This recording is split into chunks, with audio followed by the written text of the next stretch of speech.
So now that we've talked about the stock market crash and the problems economically the country was having, let's talk about this period where we go from recession, a period where there's pretty high unemployment and high prices, the value of your dollar is lower, to depression, where you have extreme unemployment, thousands of banks closing, nobody making money on Wall Street, people out of work, your value of the dollar is very low, and this is called the Great Depression, this period of time in our history, which lasts, basically a little over a decade. And the causes of it we've kind of already gone over. Unstable economy with the uneven wealth, the extreme rich becoming extremely more rich, and the poor staying poor, not being able to move out of poverty into the middle class.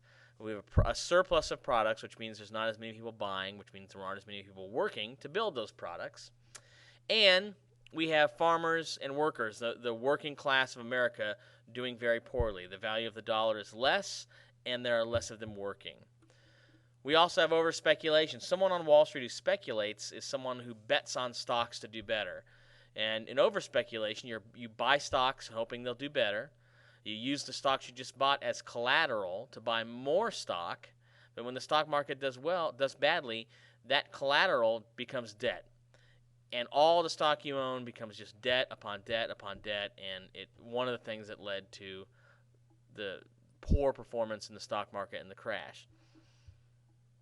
All right, if you don't know what collateral is, it's a valuable item that the borrower will give up if a loan cannot be repaid. Sometime back in the day, when you took out a loan, you used to use your car or your house as collateral.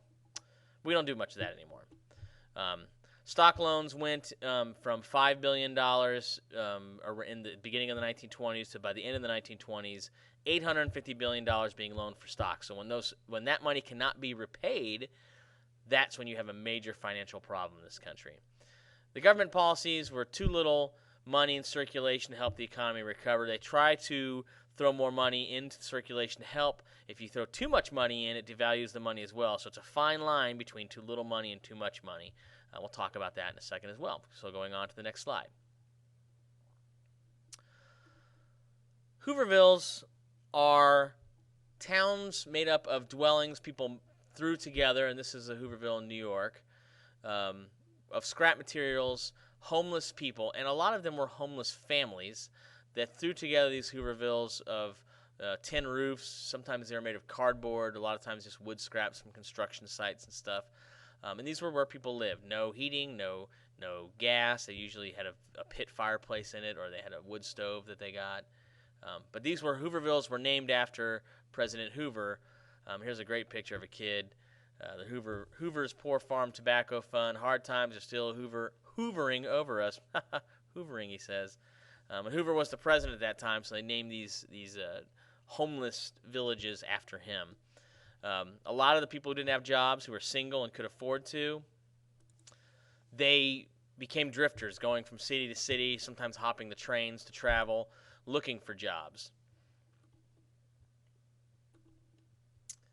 Because the price for everything fell, a lot of times the family farmers who had farms where they were traditional in their family farms, the price for their crops they could sell for dropped so low that they were often forced to sell their farms and sell their homes. So it was a bad time for the working class. A lot of the working class went from working to poverty. Oops. Let us go to the next slide. The Dust Bowl was another phenomenon that just sort of added insult to injury for a lot of Americans at this time. If you lived in the Great Plains area, which was on the map that we did from 1931 to 1940, soil collected and blew out in these huge storms across the United States, usually blowing east. Sometimes it would even reach New York City. And these dust storms were caused by the severe drought. Drought is when it doesn't rain. The severe drought that lasted almost a decade in this region. The prairie grass, which used to grow there to protect the soil, was all gone to make room for farms. Once it was gone, and there was no proper irrigation to get water to the soil dried up. The drought caused it to dry up even more. And then when the wind blew, it picked up all this topsoil and this dust and blew it east.